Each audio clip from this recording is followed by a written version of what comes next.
যারা দুনিয়াতে কোরআন অনুযায়ী আমল করে, নিজের জীবন বাস্তবায়ন করে, নিজের পরিবার বাস্তবায়ন করে, নিজের সমাজ রাষ্ট্র ব্যবস্থা পরিচালনা করার চেষ্টা করে কোরআন দিয়া, ওই সমস্ত ব্যক্তিদের পক্ষে কিয়ামতের ময়দানে আল্লাহর কোরআন সাক্ষ্যদাতা হয়ে যাবে। সুবহানাল্লাহ। আর বিপক্ষে কাদের যাবে?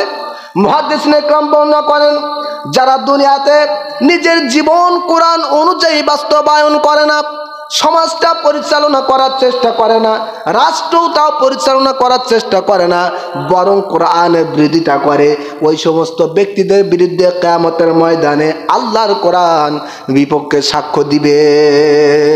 নাউজুবিল্লাহ।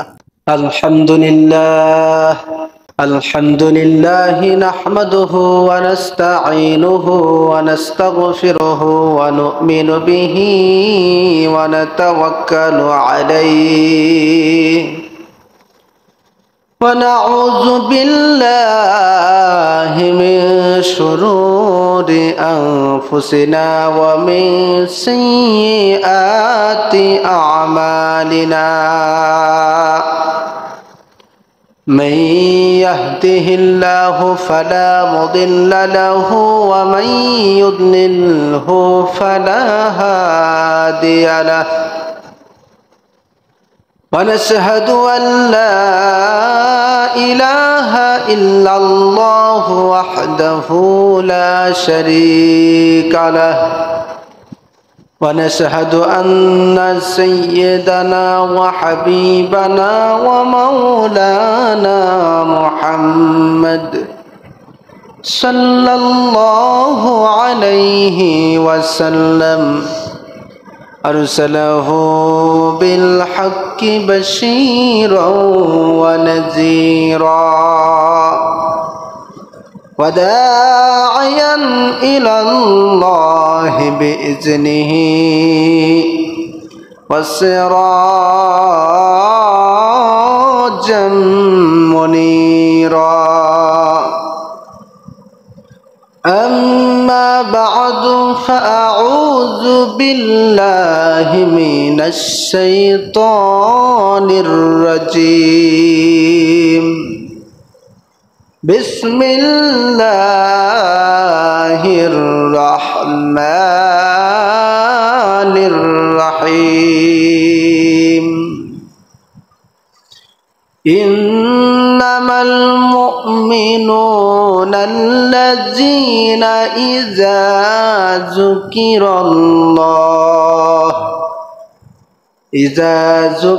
الله وجلت قلوبهم وإذا تليت عليهم آياته زادتهم إيمانا وعلى ربهم يتوكلون. صدق الله العظيم وصدق رسوله النبي الحبيب الكريم، ونحن على ذلك من الشاهدين والشاكرين، والحمد لله رب العالمين. إن الله وملائكته يصلون على النبي يا أيها الذين آمنوا صلوا عليه وسلموا تسليما. اللهم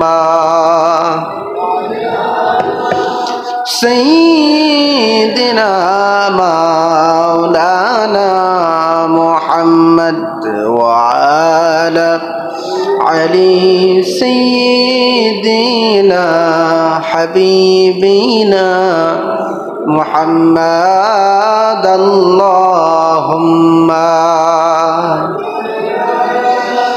سيدنا مولانا محمد محمد وعلى سيدنا رسولنا هو الحبيب الذي ترجى شفاعته لكل هول من الأهوال مقتحم اللهم صل على مولانا محمد وعلى علي سيدنا حبيبنا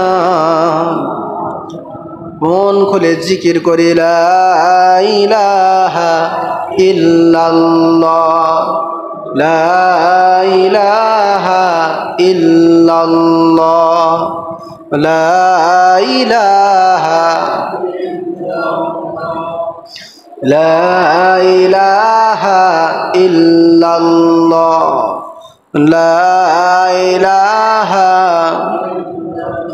ইল্লাল্লাহ ইল্লাল্লাহ ইল্লাল্লাহ ইল্লাল্লাহ নাই কোন মাবুদ আল্লাহ ছাড়া লা ইলাহা আর জোরে লা ইলাহা লা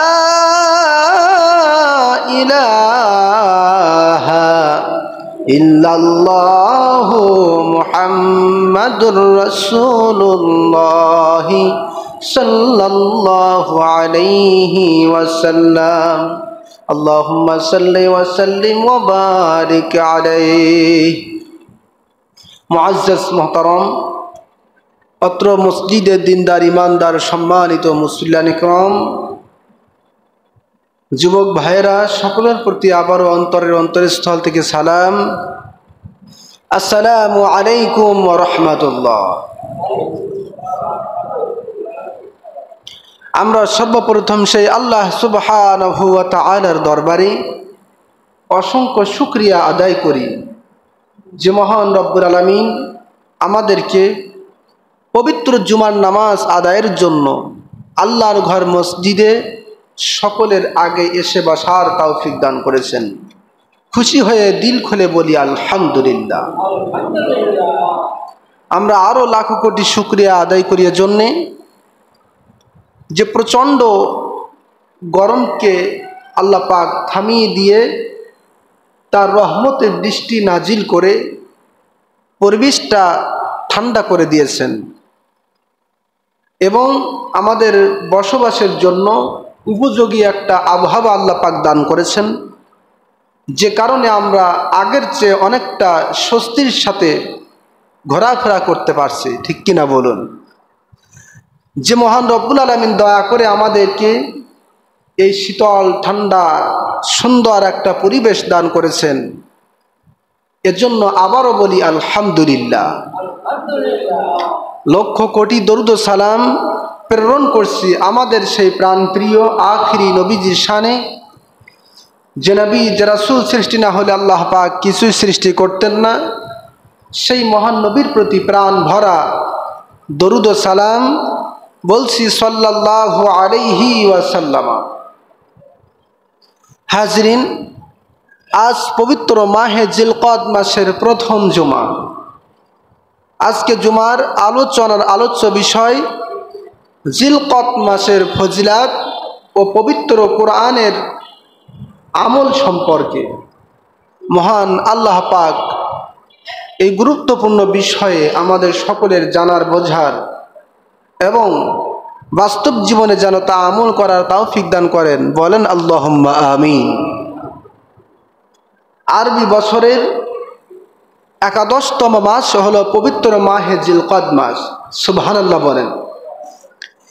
এই জিলকদ মাসের সম্মান মর্যাদা আল্লাহ তাআলার কাছে অনেক অনেক গুণ বেশি, বলেন সুবহানাল্লাহ।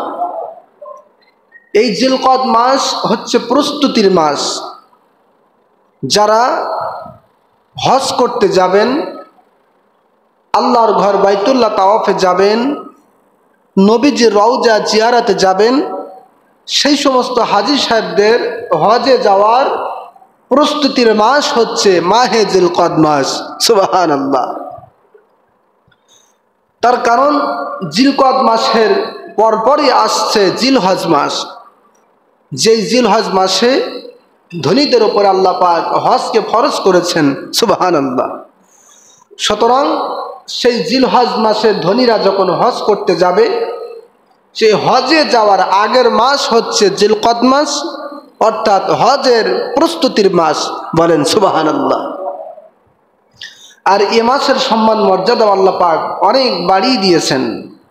হাদিসে পাকের মধ্যে আল্লাহর হাবিব সাল্লাল্লাহু আলাইহি সাল্লাম বলেন, আকরিমু জিলকদাতি ফাইন্নাহু মিনাশ শুহুরিল কারাম। নবীজি বলছেন, তোমরা মাহে জিলকদকে সম্মান করো, মাহে জিলকদ মাসকে তোমরা সম্মান করো, কেননা এই জিলকদ মাস হলো অতি সম্মানিত মাসসমূহের একটি মাস। বলেন সুবহানাল্লাহ। তাহলে নবীজির এই হাদিস থেকে আমরা বুঝতে পারলাম জিলকদ মাসকে আমাদেরকে সম্মান করতে হবে, ঠিক কিনা? কিভাবে সম্মান করব? আমরা এই জিলকদ মাসে আমাদের গুনাহগুলো ছেড়ে দিব, গুনাহের কাজগুলো থেকে বিরত থাকব এবং বেশি বেশি নেক আমলের মাধ্যমে এই মাহে জিলকদকে সম্মান করব। বলেন ইনশাআল্লাহ। আমরা কি কি আমল করব জিলকদ মাসে, এ ব্যাপারে অসংখ্য বর্ণনা, অসংখ্য হাদিস এসেছে। বিশেষ করে হাদিস পাকের মধ্যে এসেছে, যে ব্যক্তি মাহে জিলকদ মাসে একদিন রোজা রাখবে, যে কোনো একদিন রোজা রাখবে, আল্লাহ পাক তার আমল নামা একটি হজের সওয়াব দান করবেন। সুবহানাল্লাহ। কোন মাসে? এই জিলকদ মাসে যে কোনো একদিন। নবীজি বলছেন, মাহে জিলকদের যে কোনো একদিন কেউ যদি রোজা রাখে, আল্লাহ পাক তার আমল নামায় একটি হজের সওয়াব দান করবেন। আবারও বলেন সুবহানাল্লাহ। তাহলে হজ করতে গেলে অনেক কিছু প্রয়োজন হয়, শারীরিক শক্তি প্রয়োজন হয়, আর্থিক সামর্থ্য প্রয়োজন হয়, দুইটা মিলে হয় হজ, ঠিক কিনা? আপনি হজ করতে যাবেন, একেবারে দুর্বল হলে হজের কাজগুলো সম্পূর্ণ হয় না, ঠিক কিনা? আবার হজে যাবেন একেবারে গরিব হলে হজ করতে যাওয়ার সুযোগও হয় না। সুতরাং শারীরিক শক্তি এবং আর্থিক সমর্থন, এই দুইটার সমন্বয়ে হয় হজ। আর নবীজি বলছেন, যারা মাহে জিলকদে একদিন রোজা রাখবে, তাদের শারীরিক শক্তিরও প্রয়োজন হচ্ছে না, আবার আর্থিক সমর্থনও প্রয়োজন হচ্ছে না, বরং মক্কা মদিনায় না যেও তাদের আমল নামে আল্লাহ পাক হজের সওয়াব দান করবেন। সুবহানাল্লাহ। অপর বর্ণনায় এসেছে, যে ব্যক্তি এই মাহে জিলকদের শুক্রবারের দিনে, যে কোনো সময় শুক্রবারের দিনে নামাজের ওয়াক্তের সময়ে যে ব্যক্তি সূরা ফাতিহার সাথে সূরাতুল ইখলাস 10 বার করে পাঠ করবে, কয়বার?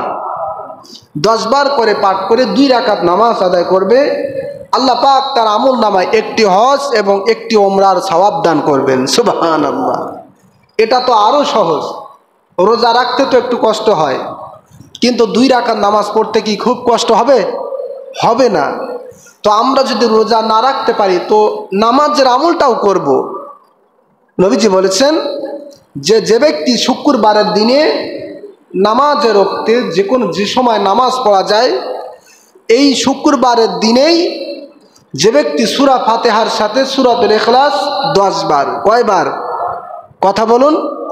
10 বার করে 2 রাকাত নামাজ আদায় করবে, নফল নামাজ, আল্লাহ পাক তার আমল নামায় একটি হজ এবং একটি ওমরার সওয়াব দান করবেন। সুবহানাল্লাহ। সুতরাং আমরা সকলে চেষ্টা করব মাহে জিলকদে রোজা এবং পাশাপাশি নামাজ। পারবো তো ইনশাল্লাহ? এই মাহে জিলকদে কিন্তু নবীজি আমলের মাধ্যমে সম্মান করতে বলেছেন। নবীজি বলেছেন, আকরিমু জিলকদাতি ফাইন্নাহু মিনাশ শুহুরিল কারাম। তোমরা মাহে জিলকদকে আমলের মাধ্যমে সম্মান করো। সুবহানাল্লাহ বলেন। সম্মানিত হাজিরিন, আমরা এতক্ষণে পবিত্র মাহে জিলকদের ফজিলাত সম্পর্কে শুনলাম। আল্লাহ পাক যেন আমাদের সকলকে এই জিলকদ মাসের একদিন রোজা এবং শুক্রবারের দিনের নামাজ যেন আদায় করা তৌফিক দান করেন, বলেন আল্লাহুম্মা আমিন। এবার আমরা শুনব পবিত্র কোরআনের শিক্ষা এবং আমল সম্পর্কে। আমরা সকলেই জানি আল্লাহর হাবিব সাল্লাল্লাহু আলাইহি সাল্লাম বলেছেন, খায়রুকুম মান তাআল্লামাল কুরআনা ওয়া আল্লামা। সুবহানাল্লাহ বলেন। বুখারী শরীফের হাদিস, নবীজি বলছেন, দুনিয়ার বুকে ওই ব্যক্তি সর্বোত্তম সর্বশ্রেষ্ঠ যে পবিত্র কোরআন মাজিদ শিক্ষা করে এবং অপরকে শিক্ষা দেয়। সুবহানাল্লাহ। যে কোরআন মাজিদ শিক্ষা করে এবং অপরকে শিক্ষা দেয়, এই ব্যক্তি হচ্ছে দুনিয়ার অসংখ্য অগণিত মানুষের চেয়ে সর্বশ্রেষ্ঠ, বলেন সুবহানাল্লাহ। এই হাদিসের মধ্যে দুইটি দিক, একটি হলো কোরআন আগে নিজে শিক্ষা করা, দ্বিতীয়টি হলো নিজে শিখে বসে থাকলে হবে না, বরং অপরকে শিক্ষা দেওয়া। তাহলেই ওই মানুষটা অন্য মানুষের চেয়ে শ্রেষ্ঠ হয়ে যায়। সুবহানাল্লাহ বলেন। আর আমি যদি নিজেই কোরআন শিখতে না পারি, তাহলে আমার মতো হতভাগা, আমার মতো কপাল পোড়া আর এই পৃথিবীর জমিনে একজনও নাই। ঠিক কিনা বলুন? নবীজি সাল্লাল্লাহু আলাইহি সাল্লাম হাদিসে পাকের মধ্যে সে স্পষ্টভাবে নবীজি বলেছেন, ইন্নাল্লাযী লাইসা ফি জাওফিহি শাইউম মিনাল কুরআন কাল বাইতিল খরাব। আল্লাহর হাবিব সাল্লাল্লাহু আলাইহি সাল্লাম বলছেন, যার দেহের মধ্যে, যার শরীরের মধ্যে কুরআনের কিছু নেই, ওই ব্যক্তি খালি ঘর তুলল। কি তুলল? খালি ঘর। অর্থাৎ যেই ঘরের মধ্যে কিছু নাই। আর যার দেহের মধ্যে, শরীরের মধ্যে কোরআনের অক্ষর রয়েছে, কোরআন কারিমের আমল রয়েছে, ওই ব্যক্তির শরীরটা আসবাবপত্র দিয়ে পরিপূর্ণ ঘরের মতো, বলেন সুবহানাল্লাহ। তাহলে খালি ঘরের দাম বেশি না পরিপূর্ণ ঘরের দাম বেশি? অবশ্যই পরিপূর্ণ দাম, ঘরের দাম অনেক বেশি। এর জন্য আমাদের শরীরটা, আমাদের দেহটা পবিত্র করতে হবে আল্লাহর কোরআনের আমল দিয়ে, বলেন সুবহানাল্লাহ। তার কারণ কোনো ব্যক্তি যদি আল্লাহর কোরআনের আমল করে, কোরআন কারিমের তেলাওয়াত যদি নিয়মিত করে, কোরআন অনুযায়ী যদি জীবন যাপন করে, আল্লাহর কোরআনের নিয়ম অনুযায়ী যদি নিজের পরিবার, সমাজ, রাষ্ট্র পরিচালনা করার চেষ্টা করে, তাহলে ওই ব্যক্তিটি হয়ে যাবে দুনিয়া এবং আখিরাতে সবচেয়ে মর্যাদাবান। সুবহানাল্লাহ। আল্লাহর হাবিব সাল্লাল্লাহু আলাইহি সাল্লাম মুস্তাদরাক আল হাকিমের মধ্যে হাদিস বর্ণনা করেন, কিয়ামতের ময়দান যখন কায়েম হয়ে যাবে, কোরআন দাঁড়িয়ে বলবে, আল্লাহ, ওই ব্যক্তি আমাকে দুনিয়াতে আমল করেছিল, হেফজ করেছিল, বেশি বেশি তেলাওয়াত করেছিল। আল্লাহ এই কিয়ামতের ময়দানে অসংখ্য অগণিত মানুষের সামনে আজকে তাকে আপনি অলংকৃত করুন। সুবহানাল্লাহ। মহিলারা তাদের সোনার হার, নাকের ফুল, কানের দুল তারা পরে, অলংকৃত হয়, তারা সাজগোজ করে। ঠিক কিনা বলুন? কোরআন কিয়ামতের ময়দানে বলবে, আল্লাহ, পৃথিবীর জমিনে এই ব্যক্তি আমাকে আমল করেছিল, সুতরাং তার যেভাবে সে দুনিয়াতে আমাকে সাজিয়েছিল, নেক আমল করেছিল, ঠিক সেইভাবে আজকে কিয়ামতের ময়দানে অসংখ্য মানুষের সামনে তাকেও আপনি সাজিয়ে দেন। সুবহানাল্লাহ। যারা দুনিয়াতে কোরআন অনুযায়ী নিজের জীবনটা সাজায়, নিজের জীবনটা পরিচালনা করে, কিভাবে? ফজরের আজান যখন হয়, দ্রুত উজু করে এসে কোরআনের তেলাওয়াত করে, আবার ফজরের পরে কিছুক্ষণ পরে, আবার জোহরের পরে আবার কিছুক্ষণ তেলাওয়াত করে, মোটে সময় না হলেও মাগরিব এবং এশার পরেও কিছু কিছু আয়াত তেলাওয়াত করে। এভাবে তেলাওয়াত করে করে যারা দুনিয়াতে কোরআন অনুযায়ী নিজের জীবনটা সাজায়, অলংকৃত করে, কিয়ামতের ময়দানে আল্লাহর কোরআনও বলবে, আল্লাহ, এই ব্যক্তি দুনিয়াতে আমল করে আমি কোরআনকে সাজিয়েছিল, সুতরাং আজকে কিয়ামতের ময়দানে তাকেও আপনি সাজিয়ে দেন, বলেন সুবহানাল্লাহ। সঙ্গে সঙ্গে আল্লাহ রাব্বুল আলামিন ওই ব্যক্তিকে একটি সম্মানের মুকুট পরাবেন। সুবহানাল্লাহ। অসংখ্য অগণিত মানুষ তাদের মাথায় কোনো মুকুট নাই, আর ওই কোরআনওয়ালার ব্যক্তির মাঝে আল্লাহ পাক সম্মানের মুকুট পরিয়ে দিবেন। সুবহানাল্লাহ। আমরা যারা বসে রয়েছি, কারো মাথায় যদি টুপি না থাকে, একজনের মাথায় যদি টুপি থাকে, তাহলে ওই ব্যক্তিটাকে সবার চেয়ে খুব সহজে চেনা সহজ হবে, ঠিক কিনা? অন্য কিছু ভাবে না চিনলেও টুপি দেখে হলেও চিহ্নিত করা সহজ, ঠিক না বলেন? কিয়ামতের ময়দানে আপনি আর আমি টুপি নিয়ে যেতে পারবো না, আপনি আর আমি আলাদা কোনো কাপড় চোপড় নিয়ে যেতে পারবো না, যেই টুপি দিয়ে আমরা মাথাকে সাজাবো। কিন্তু আল্লাহ পাক বলেছেন, যারা দুনিয়াতে কোরআনের আমল করবে, কিয়ামতের ময়দানে অসংখ্য অগণিত মানুষের মাথা থাকবে খালি, আর যে ব্যক্তিটি কোরআনের আমল করবে আল্লাহ পাক তার মাথার উপরে সম্মানের একটি মুকুট পরিয়ে দিবে। সুবহানাল্লাহ। হাসুরবাসীরা দেখবে হঠাৎ করে এই ব্যক্তির মাথায় তাজ কোথা থেকে আসলো, সম্মানের মুকুট কোথা থেকে আসলো, বলেন সুবহানাল্লাহ।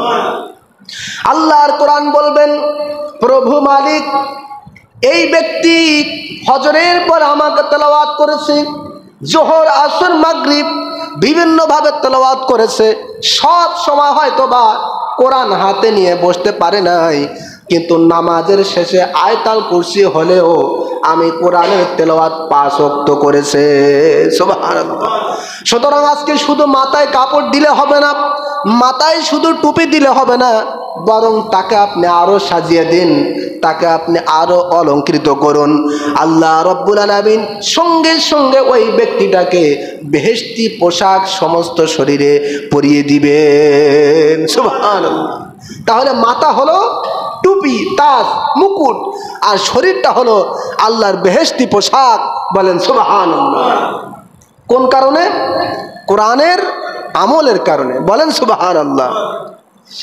আল্লাহর কোরআন বলবেন, প্রভু মালিক আপনি তাকে সম্মানের মুকুট পরিয়েছেন, তার সম্মানে আপনি বেহেশতি পোশাক দিয়েছেন। এখানে শেষ বলে হবে না, আল্লাহ আপনি মেহেরবানি করে ওই কোরআনওয়ালা ব্যক্তির প্রতি আপনি রাজি খুশি হয়ে যান। সুবহানাল্লাহ।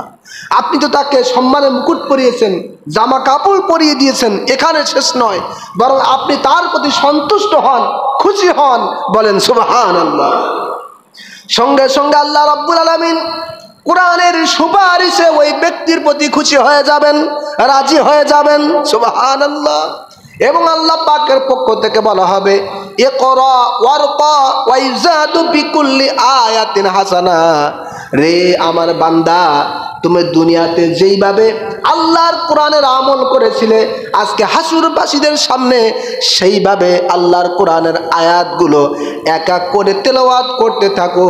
তেলাওয়াত করতে করতে যতদূর পর্যন্ত উঠতে পারবে ততদূর পর্যন্ত তোমার মর্যাদা আমি আল্লাহ বাড়িয়ে দিব। সুবহানাল্লাহ। এজন্য হাসরের ময়দানে সকলের স্থান সমান হবে না, বরং কেউ থাকবে নিচু, কেউ থাকবে একটু মাঝামাঝি, আবার কেউ থাকবে সকলের উপরে, বলেন সুবহানাল্লাহ। আর হাদিস বর্ণনা করে, যারা দুনিয়াতে কোরআনের আমল করবে তারা কিয়ামতের ময়দান আল্লাহ পাক তাদেরকেও কোরআন তেলাওয়াতের সুযোগ করে দিবেন। ওই কোরআন তেলাওয়াত করতে করতে করতে করতে যত আয়াত সে তেলাওয়াত করতে পারবে আল্লাহ পাক তার মর্যাদা তত বেশি বাড়িয়ে দিবেন, বলেন সুবহানাল্লাহ।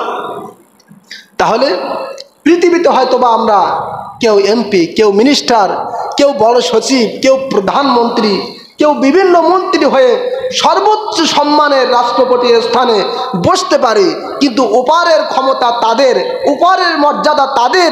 কিয়ামতের দিন মর্যাদা তারাই হবে যারা দুনিয়াতে কোরআন তেলাওয়াত করেছে, দুনিয়াতে যেভাবে তেলাওয়াত করেছে পরকালেও তাদের আল্লাহ পাক সেইভাবে মর্যাদা বাড়িয়ে দিবেন। সুবহানাল্লাহ। শুধু এপার আর ওপার, এপার আর ওপার। এই পারে দুনিয়াতে এমপি, মন্ত্রী, স্বরাষ্ট্রমন্ত্রী, রাষ্ট্রপতি, প্রধানমন্ত্রী, তাদের মর্যাদা সকলের উপরে। আর ওপারে যারা যাবে সকলকে তো যেতে হবে, ঠিক কি না? সেখানে কিন্তু প্রধানমন্ত্রী পরিচয় খাটবে না, রাষ্ট্রপতিরও পরিচয় খাটবে না, বরং রাষ্ট্রপতিও যদি কোরআনের আমল করে দুনিয়াতে যেভাবে তার সম্মান সকলের উপরে, কিয়ামতের ময়দানে কোরআনের আমল করার কারণে তারও সম্মান হবে সকলের উপরে। বলেন সুবহানাল্লাহ। আর দুনিয়াতে যদি কোরআনের আমল না থেকে থাকে তাহলে যতই বড় মানুষ আমি হই না কেন, কিয়ামতের ময়দানে সকলের নিচে থাকতে হবে, ঠিক কিনা বলুন? সম্মানিত হাজিরিন, এজন্য কোরআন অনুযায়ী জীবনযাপন আমাদের করতে হবে। তার কারণ এই কোরআন আপনার পক্ষে সাক্ষী হবে, আবার আপনার আমার বিপক্ষেও সাক্ষী হয়ে যাবে। নবী পাক সাল্লাল্লাহু আলাইহি সাল্লাম অন্য হাদিসের মধ্যে বর্ণনা করেন, আল কুরআনু হুজ্জাতুল লাকা আও আলাইকা। কিয়ামতের ময়দানে আল্লাহর কোরআন কারোর পক্ষে সাক্ষ্য হবে, আবার কারোর বিপক্ষে সাক্ষ্যদাতা হয়ে যাবে। নাউজুবিল্লাহ। কোরআন কিয়ামতের ময়দানে সবার পক্ষ সাক্ষ্য দিবে, বিষয়টা এমন নয়, বরং কারোর পক্ষ সাক্ষ্য দিবে, আবার কারোর বিপক্ষেও সাক্ষ্য দিবে। এই হাদিসের ব্যাখ্যায় মুহাদ্দিসিনে ইকরাম বর্ণনা করেন, কিয়ামতের ময়দান যখন কায়েম হয়ে যাবে, ওই সময় কোরআন কারো পক্ষে সাক্ষ্য দিবে, আবার কারো বিপক্ষে সাক্ষ্য দিবে। এর ব্যাখ্যা হলো, যারা দুনিয়াতে কোরআন অনুযায়ী কোরআন অনুযায়ী আমল করে, নিজের জীবন বাস্তবায়ন করে, নিজের পরিবার বাস্তবায়ন করে, নিজের সমাজ রাষ্ট্র ব্যবস্থা পরিচালনা করার চেষ্টা করে কোরআন দিয়া, ওই সমস্ত ব্যক্তিদের পক্ষে কিয়ামতের ময়দানে আল্লাহর কোরআন সাক্ষ্যদাতা হয়ে যাবে। সুবহানাল্লাহ। আর বিপক্ষে কাদের যাবে? মুহাদ্দিসিনে ইকরাম বর্ণনা করেন, যারা দুনিয়াতে নিজের জীবন কোরআন অনুযায়ী বাস্তবায়ন করে না, সমাজটা পরিচালনা করার চেষ্টা করে না, রাষ্ট্রটাও পরিচালনা করার চেষ্টা করে না, বরং কোরআনের বিরোধিতা করে, ওই সমস্ত ব্যক্তিদের বিরুদ্ধে কিয়ামতের ময়দানে আল্লাহর কোরআন বিপক্ষে সাক্ষ্য দিবে। নাউজুবিল্লাহ। এবার চিন্তা করুন, কিয়ামতের ময়দানে যদি আল্লাহর কোরআন আপনার আমার বিপক্ষে সাক্ষ্যদাতা হয়ে যায়, তাহলে কি আমরা বাঁচতে পারবো? বলেন, নাজাত পাওয়ার সম্ভাবনা থাকবে না। তাহলে আমরা কি করব? যে আমল করলে পরে কোরআন আপনার আমার পক্ষ সাক্ষ্য দিবে, আপনার আমার পক্ষ নিবে, সেই আমলগুলো আমরা দুনিয়াতে করব। পারবো তো ইনশাল্লাহ? সম্মানিত হাজিরিন, কোরআনের মর্যাদা কত বেশি! আল্লাহর হাবিব সাল্লাল্লাহু আলাইহি ওয়াসাল্লাম বলেন, মান ক্বারাআল কুরআনা ওয়া আমিলা বিমা ফিহি উলবিসা ওয়ালিদাহু তাজা ইয়াউমাল কিয়ামা দুউহু আহসানু মিন দুইশ শামস। যারা দুনিয়াতে আল্লাহর কোরআনের আমল করবে, সেই অনুযায়ী আমল করে, কোরআন অনুযায়ী জীবন যাপন বাস্তবায়ন করে, কিয়ামতের ময়দানে আল্লাহ পাক তাকেও সম্মানিত করবেন, তাকেও মর্যাদা দান করবেন, এবং তাদের প্রত্যেকের পিতামাতার মাথার উপরে আল্লাহ পাক সম্মানের মুকুট পরাবেন। সুবহানাল্লাহ। শুধু কোরআনের মর্যাদা এত বেশি যে দুনিয়াতে আমল করলে ওই ব্যক্তিকেও সম্মানিত করা হবে, কিয়ামতের ময়দানে তাদের পিতামাতাকেও সম্মানের মুকুট পরানো হবে। আর সেই মুকুটের উজ্জ্বলতা, সেই টুপের উজ্জ্বলতা এত বেশি, দুনিয়াতে আমরা যে সূর্যের আলো পাই, সেই সূর্যের আলোর চেয়েও ওই মুকুটের উজ্জ্বলতা আরো বেশি হয়ে যাবে। সুবহানাল্লাহ। সম্মানিত হাজিরিন, শুধু তাই নয়, আল্লাহর হাবিব সাল্লাল্লাহু আলাইহি ওয়াসাল্লাম বলেছেন, মান ক্বারাআল কুরআনা ফাস্তাযহারাহু ফাহাল্লা হালালাহু ওয়া হাররামা হারামাহু আদখালাহুল জান্নাহ। যারা দুনিয়াতে কোরআন শিক্ষা করে, কোরআন অনুযায়ী আমল করে, কোরআনকে মুখস্থ করে, কোরআনের মধ্যে হালালকে হালাল জেনেছে, হারামকে হারাম জেনেছে, কোরআনের বিধিবিধান অনুযায়ী নিজের জীবন, নিজের পরিবার, সমাজ, রাষ্ট্র পরিচালনা করার চেষ্টা করবে, ওই সমস্ত ব্যক্তিকে আল্লাহ পাক কিয়ামতের ময়দানে আল্লাহর বেহেশতের মধ্যে প্রবেশ করাবেন। সুবহানাল্লাহ। শুধু তাই নয়, ওই যে ব্যক্তি কোরআনের আমল করেছে, ওই ব্যক্তির পরিবারের মধ্যে এমন 10 জনকে আল্লাহ পাক সুপারিশ করার সুযোগ দান করবেন, যাদের জন্য আল্লাহ জাহান্নাম ওয়াজিব হয়েছে। জোরে কর নাউজুবিল্লাহ। অর্থাৎ একজন আমলকারী ব্যক্তি, একজন কোরআনের আমলকারী ব্যক্তি, তার ভাই জাহান্নামী, তার বোন জাহান্নামী, তার বাপ জাহান্নামী, তার আত্মীয় স্বজন জাহান্নামী, এমন 10 জন ব্যক্তির ব্যাপারে ওই কোরআনওয়ালার সুপারিশ কবুল করা হবে, অর্থাৎ তাদেরকেও আল্লাহ পাক নাজাতের ব্যবস্থা করবেন। বলেন সুবহানাল্লাহ। সুতরাং এই কোরআন ছাড়া আমাদের উপায় নাই, কোরআনের আমল আমাদের করতেই হবে। সেই জন্য কিছু আমলের কথা আপনাদের বলে দেই, যেগুলো করলে পরে আমরা নাজাত পাবো। পারবো তো ইনশাল্লাহ? আমল করতে পারবো না আমরা ইনশাল্লাহ? আল্লাহর হাবিব সাল্লাল্লাহু আলাইহি সাল্লাম বলেছেন, যেই ব্যক্তি 5 ওয়াক্ত ফরজ নামাজের পরে আয়াতুল কুরসি তেলাওয়াত করবে। কি করবে? আয়াতুল কুরসি। আমরা সকলে জানি আয়াতুল কুরসি অধিকাংশ আমাদের সকলেরই মুখস্থ। নবীজি সাল্লাল্লাহু আলাইহি সাল্লাম বলেছেন, 5 ওয়াক্ত নামাজের পরে যেই ব্যক্তি আয়াতুল কুরসি তেলাওয়াত করবে, মৃত্যুর সঙ্গে সঙ্গে ওই ব্যক্তি আল্লাহর জান্নাতের আরাম আয়েশ সুখ শান্তি ভোগ করতে পারবে। সুবহানাল্লাহ। অর্থাৎ এই আমল করলেই আল্লাহর জান্নাতের আরাম আয়েশ মৃত্যুর সঙ্গে সঙ্গে ওই ব্যক্তি পেয়ে যায়। সুবহানাল্লাহ। আর সূরাতুল ইয়াসিনের ব্যাপারে বলা হয়েছে, যে ব্যক্তি আল্লাহর সন্তুষ্টির জন্য সূরাতুল ইয়াসিন তেলাওয়াত করবে, প্রতিনিয়ত আমল করবে, ওই ব্যক্তিকে আল্লাহ পাক তার জীবনের তামাম নিজের গুনাহগুলো আল্লাহ পাক ক্ষমা করে দিবেন। সুবহানাল্লাহ। শুধু তাই নয়, যে ব্যক্তি সূরাতুল ওয়াকিয়া, আল্লাহর কোরআনের একটি সূরা, ঠিক কিনা? এই সূরাতুল ওয়াকিয়া যে ব্যক্তি প্রত্যেক দিন সন্ধ্যায় তেলাওয়াত করবে, আল্লাহ পাক তার অভাব অনটন দূর করে দিবেন। সুবহানাল্লাহ। সূরাতুল মুলক যে ব্যক্তি ঘুমানোর সময় অথবা ইশারের পরে তেলাওয়াত করবে, ওই ব্যক্তিকে যখন কবরের মধ্যে রাখা হবে, আযাব যখন তার সামনে চলে আসবে, সঙ্গে সঙ্গে সূরাতুল মুলক দাঁড়িয়ে যাবে। সূরাতুল মুলক আযাব থেকে বাধা দিবে, ওই ব্যক্তি কবরে আযাব থেকে মুক্ত হবে। বলেন সুবহানাল্লাহ। সুতরাং এই যে কিছু কিছু আমল আমরা শুনলাম, আমরা সকলে চেষ্টা করব 5 ওয়াক্ত নামাজের পরে আয়াতুল কুরসি, এরপরে সূরাতুল ইয়াসিন, সন্ধ্যার সময় অথবা ইশারের পরে সূরাতুল ওয়াকিয়া, সূরাতুল মুলক আমরা সকলে চেষ্টা করব আমল করার। মহান আল্লাহ পাক যেন আমাদের সকলকে কোরআন অনুযায়ী জীবন যাপন করে, কোরআনের পরিপূর্ণ আমল করে জীবনটা যেন সাজানো তৌফিক দান করেন। বলেন আল্লাহুম্মা আমিন। আমিন। ওয়া আখিরু দাওয়ানা আনিল হামদুলিল্লাহি রাব্বিল আলামিন।